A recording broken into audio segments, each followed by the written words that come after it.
Hey guys, Jess here for another capsule of information on the Toward Balance group. So for this week, guys, I thought about just jumping on with a video as it's a lot quicker than actually doing a whole article.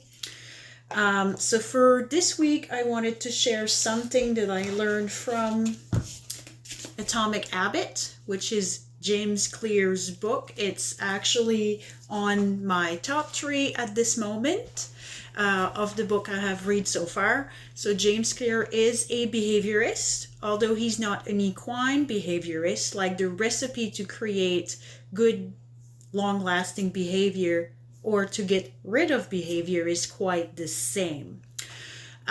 So a few weeks ago, I shared like very briefly, just like one line that was going like repetition over perfection. So today I'm going to talk about what I really meant with that. And to start with this explanation, I'm going to go with one of my favorite quote that James has in the book. And it goes like, you do not rise to the level of your goal, you fall to the level of your system. So oftenly in life, and this is what we are told, like to choose goals and work our way through there, although most of the time it doesn't show the real story behind that. So to simplify what I mean, I would say, it's about your system. It's about the system that you make in place to truly make it so it become an habit for you, and that slowly but surely you actually build it up to the point that if your system was solid and good for you, that you will be successful or not. So James Clear recipe to build successful system is first to make it obvious. 2 will be to make it attractive. 3, make it easy. And 4, to make it satisfying.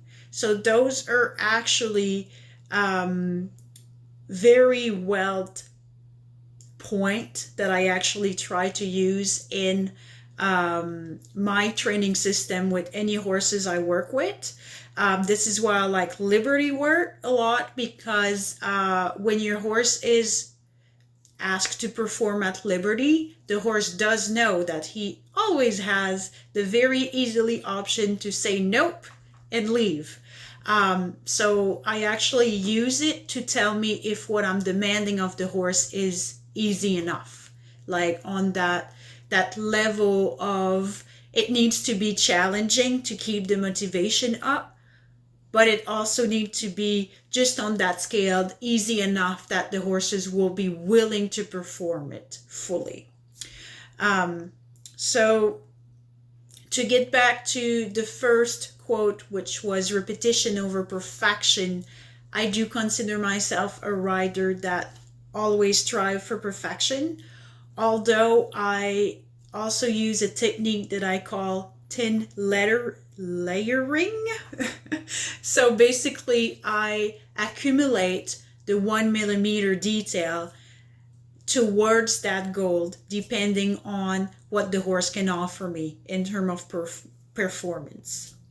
So a simple example would be to say I would like my horse to be able to do a canter in a full 20-meter circle.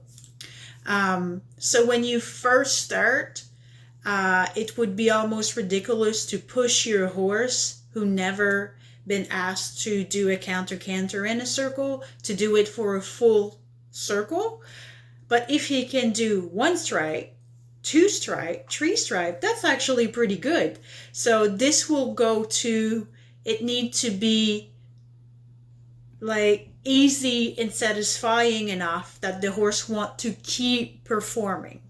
So for that example, I will actually stop at those 3 strikes and really reward it, and then ask for a little bit more, and then a little bit more.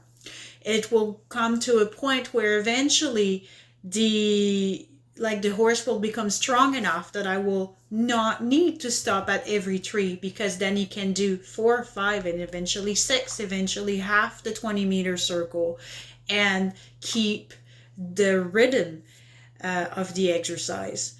But basically, if I ask for too much right there when you start, it's not going to be attractive to keep performing toward that goal, because it's going to be too hard and unsatisfying.